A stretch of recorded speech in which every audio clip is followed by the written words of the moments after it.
Ecclesiastes 1. Everything is meaningless. The words of the teacher, son of David, king of Jerusalem. Meaningless, meaningless, says the teacher, utterly meaningless. Everything is meaningless. What does man gain from all his labor, at which he toils under the sun? Generations come and go, but the earth remains forever. The sun rises and the sun sets, and hurries back to where it rises. The wind blows to the south and turns to the north. Round and round it goes, ever returning on its course. All streams flow into the sea, yet the sea is never full. To the place the streams come from, there they return again. All things are wearisome, more than one can say. The eye never has enough of seeing, nor the ear its fill of hearing. What has been will be again. What has been done will be done again. There is nothing new under the sun. Is there anything of which one can say, "Look, this is something new"? It was here already long ago. It was here before our time. There is no remembrance of men of old, and even those who are yet to come will not be remembered by those who follow. Wisdom is meaningless.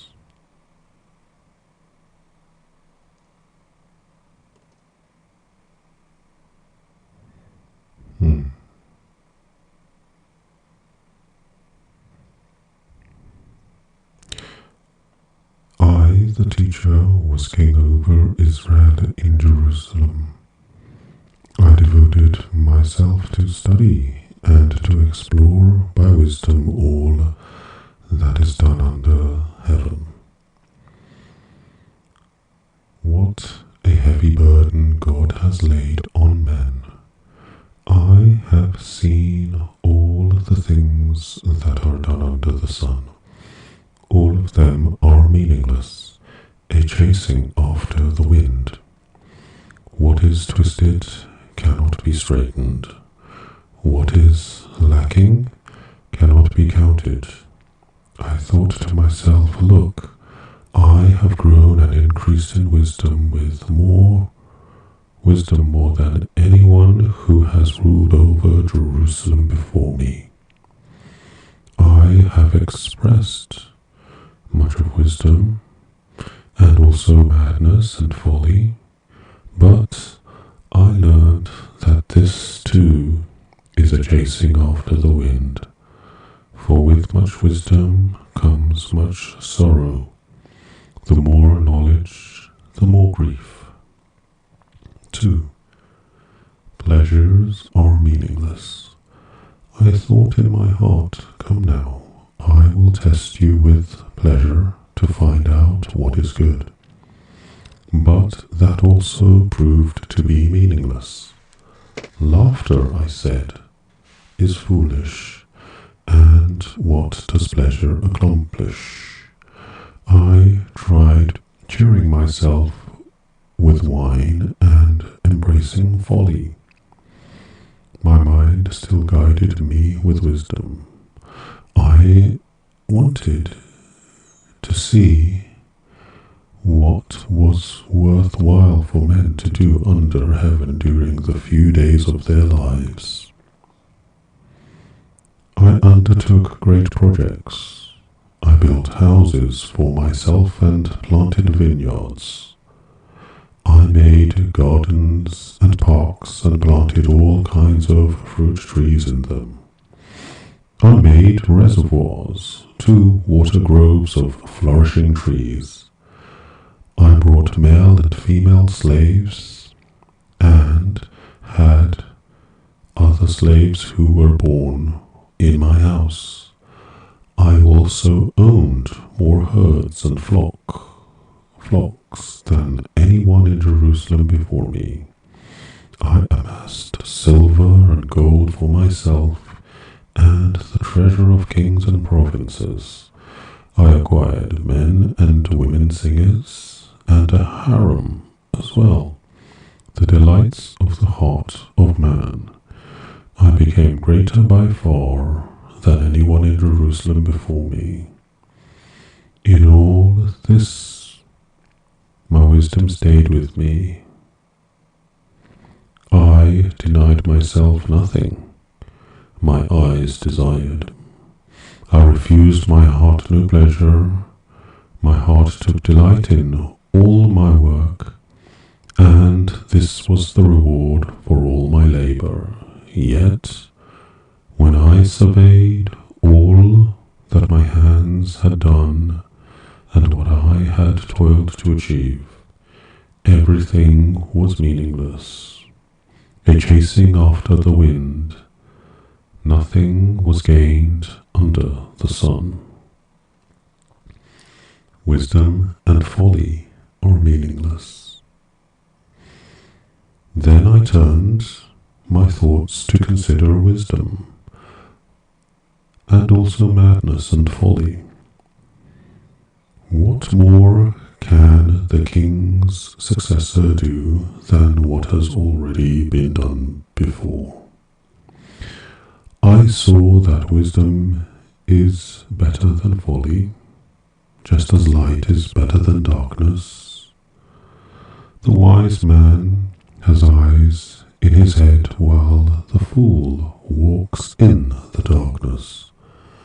But I realized that the same fate overtakes them both. Then I thought in my heart, the fate of the fool will overtake me also. What then do I gain by being wise? I said in my heart, this too is meaningless. For the wise man, like the fool, will be long remembered, will not be long remembered. In days to come, both will be forgotten. Like the fool, the wise man too must die. Toil is meaningless. So I hated life, because the work that is done under the sun was grievous to me. All of it is meaningless, a chasing after the wind. I hated all the things I had toiled for under the sun, because I must leave them to the one who comes after me, and who knows whether he will be a wise man or a fool. Yet he will have control over all of the work into which I have poured my efforts and skill under the sun. This too is meaningless. So my heart began to despair over all my toilsome labor under the sun. For a man may do his work with wisdom, knowledge and skill, and then he must leave all he owns to someone who has not worked for it. This too is meaningless, and a great misfortune. What does a man get for all the toil and anxious striving with which he labors under the sun?